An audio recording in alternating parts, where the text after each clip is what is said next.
मित्रों, नमस्कार। जय सिया राम, जय बाबा की।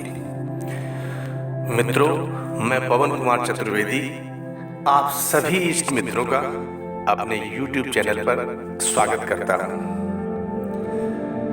मित्रों, गोस्वामी तुलसीदास जी लिखते हैं कि का भाषा का संस्कृत प्रेम चाहिए साच, काम जु आवे कामरी कालय करई कुमाच।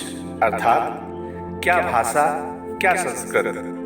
श्री भगवान प्रभु श्री राम जी के गुण गाने के लिए तो बस सच्चा प्रेम चाहिए। जहां कम्बल से ही काम चल जाता हो, वहां बढ़िया दुशाला लेकर क्या करना। और हमारे बाबा जी भी कुछ ऐसे ही हैं जो कंबल ही ओढ़ते हैं, जिन्हें कंबल वाले बाबा भी कहते हैं। उसकी इच्छा पूरी करते हैं। बाबा के प्रति अटूट श्रद्धा, अटल विश्वास, दृढ़ इच्छा बाबा को आपकी ओर खींचे चले आने में मजबूर करती है और बाबा निश्चित तौर पर चले आते हैं। आज की ऐसी ही एक कहानी है। चलिए चलते हैं कहानी की ओर। बाबा अक्सर ही अपने भक्तों से मिलने जाया करते थे। ये सिलसिला बाबा का चलता ही रहता था। बाबा कैंची आश्रम में भी रहते थे और समय समय पर अपने ड्राइवर के साथ भक्तों से मिलने भी जाया करते थे। एक बार की बात है, ये थोड़ी सी पुरानी बात है। एक बार बाबा महाराज जी किसी भक्त के यहां से वापस आ रहे थे। रास्ते में बाबा जी का मन चाय पीने का हुआ। बाबा ने ड्राइवर से कहा कि हमें चाय पीनी है, कहीं अच्छी जगह पर गाड़ी को रोको, हमें चाय पीनी है। ड्राइवर गाड़ी चला रहा था। गाड़ी चलाते ही ड्राइवर को एक 5 सितारा अर्थात 5 स्टार होटल दिखा और उसने उस 5 सितारा होटल के सामने गाड़ी खड़ी कर दी। महाराज जी ने देखा और कहा, नहीं, आगे चलो, यहां नहीं पीनी है। फिर ड्राइवर ने गाड़ी चलाई और गाड़ी चलाते चलाते आगे एक होटल के आगे गाड़ी खड़ी कर दी। गुरुदेव भगवान बोले, नहीं, यहां भी हमें चाय नहीं पीनी है और आगे चलो। काफी आगे चलने के बाद एक छोटा सा ढाबा दिखाई देता है, एक छोटी सी दुकान दिखाई देती है जो ऐसा प्रतीत होता है जैसे चाय की ही दुकान है।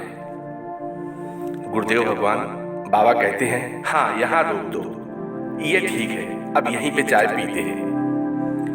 और ऐसा कह के ड्राइवर से कहा, जाओ चाय लेकर आओ।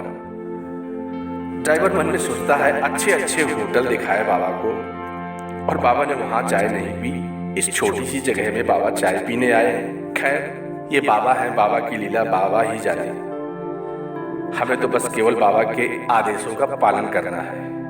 और ये कह के वो दुकान की ओर ड्राइवर चल दिया और दुकानदार से कहता है, अच्छी सी चाय बनाओ। दुकानदार ने एक अच्छी सी चाय बना के तैयार की और चाय बनाने के बाद ड्राइवर ने उन्हें पैसे दिए। दुकानदार अपने गल्ले में पैसे रखने लगा। दुकानदार ने जैसे ही पैसों का गल्ला अपना खोला तो उसमें बाबा महाराज जी की फोटो लगी हुई थी, अर्थात बाबा महाराज जी का स्वरूप छाया चित्र गल्ले में रखा हुआ था। ड्राइवर ने जब ऐसा देखा तो ड्राइवर ने दुकानदार से पूछा, तुम इन्हें जानते हो? कभी देखा है इन्हें?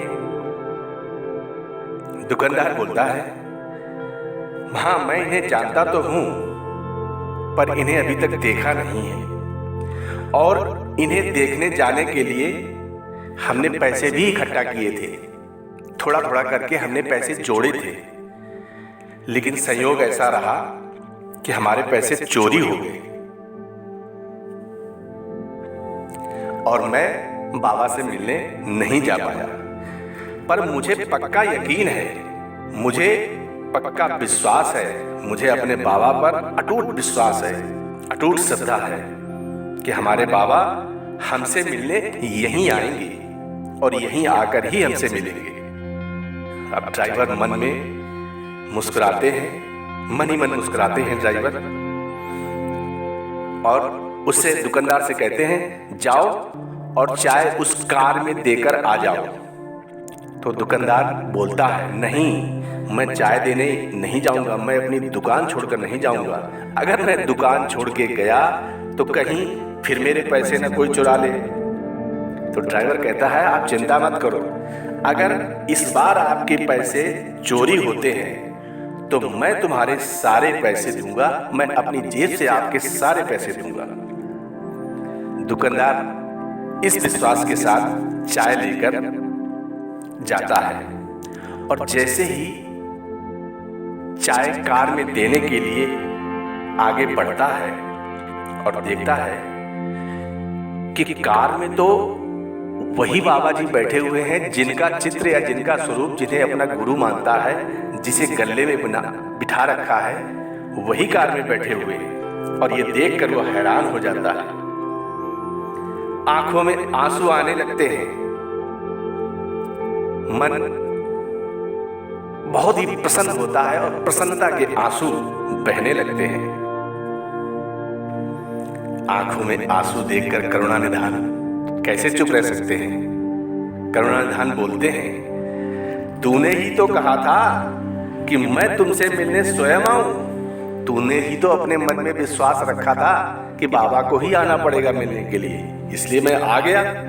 और तू रो रहा है, क्यों है रो रहा है? उस दुकानदार के आंसू रुकने का नाम ही नहीं ले रहे थे, लेकिन जैसे ही करुणानिधान ने उसके सिर पर प्यार भरा हाथ रखते हुए सहलाया, वो प्रसन्न हो जाता है और बार बार बाबा के चरणों में गिरता है। बाबा कहते हैं हमने तेरी इच्छा पूरी की है, चिंता मत कर, मैं आता रहूंगा और तुझे भी अपने मंदिर बुलाऊंगा, तुझे भी अपने आश्रम बुलाऊंगा, चिंता मत कर। ऐसे हैं हमारे बाबा, जिसको भी बाबा पर अटूट श्रद्धा है, अटल विश्वास है, तो बाबा आज भी बाबा दर्शन देते हैं, किसी न किसी रूप में दर्शन देते हैं, आपके सारे कष्टों का निवारण करते हैं। मित्रों, आज बाबा जी के मध्य रहते हुए, बाबा जी के बीच रहते हुए, उनकी यात्रा में सम्मिलित होते हुए कैसा लगा? आज की कहानी कैसी लगी? अवश्य बताएं, कमेंट करके बताएं, लाइक करें, अच्छा लगे चैनल तो सब्सक्राइब करें। बोलो सियावर रामचंद्र की जय। जय नीम करौली बाबा।